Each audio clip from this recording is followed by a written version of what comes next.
ਭਾਰਤ ਦੀ ਆਜ਼ਾਦੀ ਦੀ ਲੜਾਈ ਦੀ ਕਹਾਣੀ ਵਿੱਚ ਨਾ ਇੱਕ ਪੰਨਾ ਇਹੋ ਜਿਹਾ ਹੈ ਜਿਹਦੇ ਬਾਰੇ ਬਹੁਤ ਘੱਟ ਗੱਲ ਹੁੰਦੀ ਏ, ਪਰ ਉਸ ਦੀ ਗੂੰਜ ਅੱਜ ਵੀ ਸਾਨੂੰ ਸੁਣਾਈ ਦਿੰਦੀ ਏ।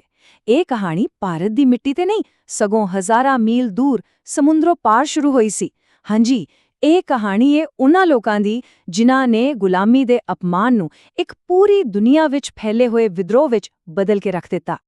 ਹੁਣ ਇਹ ਸਵਾਲ ਸੁਣਨ ਨੂੰ ਥੋੜਾ ਅਜੀਬ ਲੱਗ ਸਕਦਾ ਹੈ ਨਾ, ਪਰ ਇਤਿਹਾਸ ਗਵਾਹ ਹੈ ਕਿ ਭਾਰਤ ਦੀ ਆਜ਼ਾਦੀ ਲਈ ਸਭ ਤੋਂ ਵੱਡੀਆਂ ਬਗਾਵਤਾਂ ਵਿੱਚੋਂ ਇੱਕ ਦੀਆਂ ਜੜ੍ਹਾਂ ਅਮਰੀਕਾ ਦੇ ਓਰੇਗਨ ਤੇ ਕੈਲੀਫੋਰਨੀਆ ਵਿੱਚ ਲੱਗੀਆਂ ਸਨ। ਤਾਂ ਚਲੋ ਇਸ ਹੈਰਾਨ ਕਰਨ ਵਾਲੇ ਸਫ਼ਰ ਨੂੰ ਸ਼ੁਰੂ ਤੋਂ ਸਮਝਦੇ ਹਾਂ। ਇਹ ਸਿਰਫ ਕੋਈ ਲਾਈਨਾਂ ਨਹੀਂ ਸਨ, ਇਹ ਤਾਂ ਗਦਰ ਲਹਿਰ ਦਾ ਐਲਾਨਨਾਮਾ ਸੀ। ਸੋਚੋ, ਉਹ ਆਪਣੇ ਅਖਬਾਰ ਗਦਰ ਦੇ ਹਰੇਕ ਅੰਕ ਵਿੱਚ ਇਹ ਛਾਪਦੇ ਸਨ। ਇਸ ਤੋਂ ਸਾਫ਼ ਪਤਾ ਲੱਗਦਾ ਹੈ ਕਿ ਉਹਨਾਂ ਦਾ ਜਜ਼ਬਾ ਕੀ ਸੀ ਤੇ ਉਹ ਕੀ ਕੀਮਤ ਚੁਕਾਉਣ ਲਈ ਤਿਆਰ ਸਨ।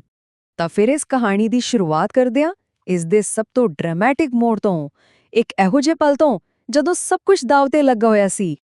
ਦੇਖੋ, ਇਹ ਸਮਾਂ ਸੀ ਪਹਿਲੀ ਵਿਸ਼ਵ ਜੰਗ ਦਾ। ਗਦਰੀਆਂ ਨੂੰ ਲੱਗਾ ਕਿ ਇਹ ਤਾਂ ਇੱਕ ਸੁਨਹਿਰੀ ਮੌਕਾ ਹੈ। ਉਹਨਾਂ ਦਾ ਪਲਾਨ ਬਿਲਕੁਲ ਸਾਫ਼ ਸੀ। ਜਦੋਂ ਅੰਗਰੇਜ਼ ਯੂਰਪ ਦੀ ਜੰਗ ਵਿੱਚ ਫਸੇ ਹੋਏ ਨੇ, ਉਦੋਂ ਆਪਾਂ ਭਾਰਤ ਵਿੱਚ ਬ੍ਰਿਟਿਸ਼ ਫੌਜ ਦੇ ਆਪਣੇ ਭਾਰਤੀ ਭਰਾਵਾਂ ਯਾਨੀ ਸਿਪਾਹੀਆਂ ਨੂੰ ਨਾਲ ਲੈ ਕੇ ਪੂਰੇ ਦੇਸ਼ ਵਿੱਚ ਬਗਾਵਤ ਕਰ ਦੇਣੀ ਏ। ਪਰ ਸਭ ਕੁਝ ਕਿੰਨੀ ਤੇਜ਼ੀ ਨਾਲ ਪਲਟ ਗਿਆ। ਬਗਾਵਤ ਲਈ 21 ਫਰਵਰੀ ਦੀ ਤਾਰੀਖ ਰੱਖੀ ਗਈ ਸੀ, ਪਰ ਸਿਰਫ 2 ਦਿਨ ਪਹਿਲਾਂ ਇੱਕ ਆਪਣੇ ਹੀ ਬੰਦੇ ਨੇ ਸਾਰੀ ਯੋਜਨਾ ਅੰਗਰੇਜ਼ਾਂ ਨੂੰ ਦੱਸ ਦਿੱਤੀ। ਜਿਸ ਦਿਨ ਇਨਕਲਾਬ ਦੀ ਅੱਗ ਬਲਣੀ ਸੀ, ਉਸ ਦਿਨ ਗ੍ਰਿਫਤਾਰੀਆਂ ਦਾ ਸਿਲਸਿਲਾ ਸ਼ੁਰੂ ਹੋ ਗਿਆ। ਇਹ ਸਿਰਫ ਇੱਕ ਨੰਬਰ ਨਹੀਂ ਹੈ, ਇਹ ਇਸ ਪੂਰੀ ਲਹਿਰ ਦੀ ਕੁਰਬਾਨੀ ਦਾ ਪ੍ਰਤੀਕ ਹੈ। 19 ਸਾਲ, ਹਾਂ, ਸਿਰਫ 19 ਸਾਲ ਉਮਰ ਸੀ ਕਰਤਾਰ ਸਿੰਘ ਸਰਾਭਾ ਦੀ, ਜਦੋਂ ਉਹਨਾਂ ਨੂੰ ਫਾਂਸੀ ਤੇ ਚਾੜ ਦਿੱਤਾ ਗਿਆ। ਇੰਨੀ ਛੋਟੀ ਉਮਰ ਵਿੱਚ ਉਹ ਗਦਰ ਲਹਿਰ ਦੇ ਸਭ ਤੋਂ ਵੱਡੇ ਹੀਰੋ ਤੇ ਸ਼ਹੀਦ ਬਣ ਗਏ। ਤਾਂ ਸਵਾਲ ਇਹ ਉੱਠਦਾ ਏ ਕਿ ਆਖਿਰ ਇਹ ਲੋਕ ਸਨ ਕੌਣ? ਇਹ ਆਮ ਮਜ਼ਦੂਰ, ਆਮ ਕਿਸਾਨ ਅਚਾਨਕ ਇੰਨੇ ਵੱਡੇ ਇਨਕਲਾਬੀ ਕਿਵੇਂ ਬਣ ਗਏ? ਇਸ ਨੂੰ ਸਮਝਣ ਲਈ ਸਾਨੂੰ ਕਹਾਣੀ ਦੀ ਸ਼ੁਰੂਆਤ ਤੇ ਵਾਪਸ ਜਾਣਾ ਪੈਣਾ ਹੈ। ਹੋਇਆ ਇਹ ਕਿ ਜ਼ਿਆਦਾਤਰ ਪੰਜਾਬੀ ਇੱਕ ਚੰਗੇ ਭਵਿੱਖ ਦੀ ਆਸ ਲੈ ਕੇ ਅਮਰੀਕਾ ਤੇ ਕੈਨੇਡਾ ਗਏ ਸਨ, ਪਰ ਉੱਥੇ ਪਹੁੰਚ ਕੇ ਉਹਨਾਂ ਨੂੰ ਮੌਕਿਆਂ ਦੀ ਥਾਂ ਤੇ ਮਿਲਿਆ ਨਸਲੀ ਵਿਤਕਰਾ ਤੇ ਹਰ ਕਦਮ ਤੇ ਅਪਮਾਨ। ਅਤੇ ਇੱਥੇ ਆ ਕੇ ਸਾਰੀ ਗੱਲ ਬਦਲ ਗਈ। ਉਹਨਾਂ ਨੂੰ ਇਹ ਅਹਿਸਾਸ ਹੋਇਆ ਕਿ ਵਿਦੇਸ਼ ਦੀ ਧਰਤੀ ਤੇ ਉਹਨਾਂ ਦੀ ਇੱਜ਼ਤ ਇਸ ਲਈ ਨਹੀਂ ਹੋ ਰਹੀ ਕਿਉਂਕਿ ਉਹਨਾਂ ਦਾ ਆਪਣਾ ਦੇਸ਼ ਗੁਲਾਮ ਹੈ। ਬਸ ਫਿਰ ਉਹਨਾਂ ਨੇ ਸਮਝ ਲਿਆ ਕਿ ਆਪਣੀ ਇੱਜ਼ਤ ਦੀ ਲੜਾਈ ਤੇ ਦੇਸ਼ ਦੀ ਆਜ਼ਾਦੀ ਦੀ ਲੜਾਈ, ਇਹ ਦੋਵੇਂ ਵੱਖ-ਵੱਖ ਨਹੀਂ, ਇੱਕ ਹੀ ਹਨ। ਤਾਂ ਫਿਰ ਇਸੇ ਅਹਿਸਾਸ ਨੇ ਜਨਮ ਦਿੱਤਾ ਇੱਕ ਪੂਰੀ ਲਹਿਰ ਨੂੰ, ਇੱਕ ਸੰਗਠਨ ਨੂੰ। ਚਲੋ ਦੇਖਦੇ ਹਾਂ ਕਿ ਗਦਰ ਪਾਰਟੀ ਬਣੀ ਕਿਵੇਂ। ਪਾਰਟੀ ਨੇ ਆਪਣਾ ਨਾਂ ਆਪਣਾ ਹੀ ਅਖਬਾਰ ਗਦਰ ਤੋਂ ਲਿਆ, ਜਿਸ ਦਾ ਮਤਲਬ ਹੀ ਹੈ ਬਗਾਵਤ। ਸੋਚੋ, ਇਹ ਨਾਂ ਆਪਣੇ ਆਪ ਵਿੱਚ ਉਹਨਾਂ ਦੇ ਇਰਾਦਿਆਂ ਦਾ ਕਿੰਨਾ ਵੱਡਾ ਤੇ ਖੁੱਲ੍ਹਾ ਐਲਾਨ ਸੀ। ਤਾਂ ਇਹ ਪੂਰੀ ਲਹਿਰ 3 ਵੱਡੇ ਪੜਾਵਾਂ ਵਿੱਚ ਅੱਗੇ ਵਧੀ। ਪਹਿਲਾਂ 1913 ਵਿੱਚ ਪਾਰਟੀ ਬਣਾਈ ਗਈ। ਫਿਰ ਗਦਰ ਅਖਬਾਰ ਸ਼ੁਰੂ ਕੀਤਾ ਗਿਆ, ਜਿਸਨੇ ਇਨਕਲਾਬੀ ਸੋਚ ਦੀ ਅੱਗ ਨੂੰ ਦੁਨੀਆ ਦੇ ਕੋਨੇ-ਕੋਨੇ ਤੱਕ ਪਹੁੰਚਾ ਦਿੱਤਾ। ਅਤੇ ਫਿਰ ਆਇਆ ਸਭ ਤੋਂ ਵੱਡਾ ਕਦਮ, ਜਦੋਂ ਹਜ਼ਾਰਾਂ ਗਦਰੀ ਆਪਣੀਆਂ ਜਾਨਾਂ ਤਲੀ ਤੇ ਰੱਖ ਕੇ ਲੜਨ ਲਈ ਵਾਪਸ ਭਾਰਤ ਆਏ। ਦੇਖੋ, ਹਰ ਵੱਡੀ ਲਹਿਰ ਦੇ ਪਿੱਛੇ ਕੁਝ ਖਾਸ ਲੋਕ ਹੁੰਦੇ ਨੇ। ਇਸ ਲਹਿਰ ਦੇ ਦਿਮਾਗ ਸਨ ਲਾਲਾ ਹਰਦਿਆਲ, ਇਸ ਦੇ ਤਜਰਬੇਕਾਰ ਲੀਡਰ ਸਨ ਬਾਬਾ ਸੋਹਣ ਸਿੰਘ ਪਖਨਾ, ਤੇ ਇਸ ਦਾ ਜਵਾਨ ਖੂਨ, ਇਸ ਦੀ ਰੂਹ, ਉਹ ਸਨ ਕਰਤਾਰ ਸਿੰਘ ਸਰਾਭਾ। ਤੇ ਇਸ ਪੂਰੀ ਦੁਨੀਆ ਵਿੱਚ ਫੈਲੀ ਹੋਈ ਲਹਿਰ ਦਾ ਹੈੱਡਕੁਆਰਟਰ ਯਾਨੀ ਕਿ ਇਸ ਦਾ ਕੇਂਦਰ ਸੀ ਸੈਨ ਫਰਾਂਸਿਸਕੋ ਵਿੱਚ ਯੁਗਾਂਤਰ ਆਸ਼ਰਮ।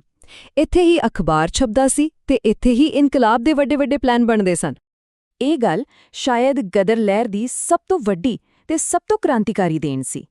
ਸੋਚੋ, ਉਸ ਜ਼ਮਾਨੇ ਵਿੱਚ ਜਦੋਂ ਭਾਰਤ ਧਰਮਾਂ ਤੇ ਜਾਤਾਂ ਵਿੱਚ ਵੰਡਿਆ ਹੋਇਆ ਸੀ, ਗਦਰੀਆਂ ਨੇ ਕਿਹਾ ਕਿ ਸਾਡਾ ਇੱਕੋ ਇੱਕ ਧਰਮ ਹੈ ਤੇ ਉਹ ਹੈ ਦੇਸ਼ ਭਗਤੀ। ਇਹ ਇੱਕ ਅਸਲ ਮਾਇਨਿਆਂ ਵਿੱਚ ਧਰਮ ਨਿਰਪੱਖ ਲਹਿਰ ਸੀ, ਜੋ ਆਪਣੇ ਵੇਲੇ ਤੋਂ ਬਹੁਤ ਅੱਗੇ ਦੀ ਸੋਚ ਰੱਖਦੀ ਸੀ।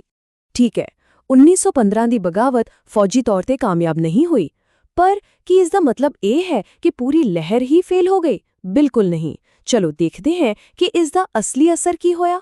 ਇਸ ਲਹਿਰ ਦਾ ਅਸਰ ਨਾ ਇੱਕ ਪੀੜ੍ਹੀ ਤੋਂ ਦੂਜੀ ਪੀੜ੍ਹੀ ਤੱਕ ਗਿਆ। ਗਦਰੀਆਂ ਨੇ ਸਰਾਭਾ ਨੂੰ ਪ੍ਰੇਰਣਾ ਦਿੱਤੀ ਤੇ ਫਿਰ ਸਰਾਭਾ ਦੀ ਸ਼ਹਾਦਤ ਨੇ ਭਗਤ ਸਿੰਘ ਵਰਗੇ ਨੌਜਵਾਨਾਂ ਨੂੰ ਪ੍ਰੇਰਣਾ ਦਿੱਤੀ। ਕਹਿੰਦੇ ਨੇ ਕਿ ਭਗਤ ਸਿੰਘ ਹਮੇਸ਼ਾ ਸਰਾਭਾ ਦੀ ਫੋਟੋ ਆਪਣੀ ਜੇਬ ਵਿੱਚ ਰੱਖਦੇ ਸਨ। ਤਾਂ ਫਿਰ ਗਦਰ ਲਹਿਰ ਦਾ ਅਸਲ ਯੋਗਦਾਨ ਕੀ ਸੀ? ਇਹ ਸਿਰਫ ਇੱਕ ਲੜਾਈ ਨਹੀਂ ਸੀ, ਇਸ ਨੇ ਆਜ਼ਾਦੀ ਦੀ ਲੜਾਈ ਦੀ ਪੂਰੀ ਸੋਚ ਹੀ ਬਦਲ ਕੇ ਰੱਖ ਦਿੱਤੀ।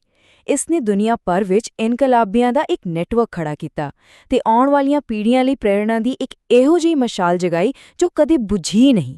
ਜੇ ਆਪਾਂ ਸਾਰੀ ਗੱਲ ਨੂੰ ਸਮਝੀਏ ਤਾਂ ਗਦਰ ਪਾਰਟੀ ਨੇ ਆਜ਼ਾਦੀ ਦੀ ਲੜਾਈ ਨੂੰ ਅਰਜ਼ੀਆਂ ਦੇਣ ਤੋਂ ਹਟਾ ਕੇ ਹੱਕਾਂ ਲਈ ਲੜਨ ਵਾਲੀ ਇੱਕ ਜੰਗ ਬਣਾ ਦਿੱਤਾ। ਉਹਨਾਂ ਨੇ ਇਹ ਸਾਬਤ ਕਰ ਦਿੱਤਾ ਕਿ ਭਾਰਤ ਦੀ ਆਜ਼ਾਦੀ ਦੀ ਲੜਾਈ ਸਿਰਫ ਭਾਰਤ ਦੇ ਅੰਦਰ ਨਹੀਂ, ਸਗੋਂ ਪੂਰੀ ਦੁਨੀਆ ਵਿੱਚ ਲੜੀ ਜਾਣੀ ਹੈ।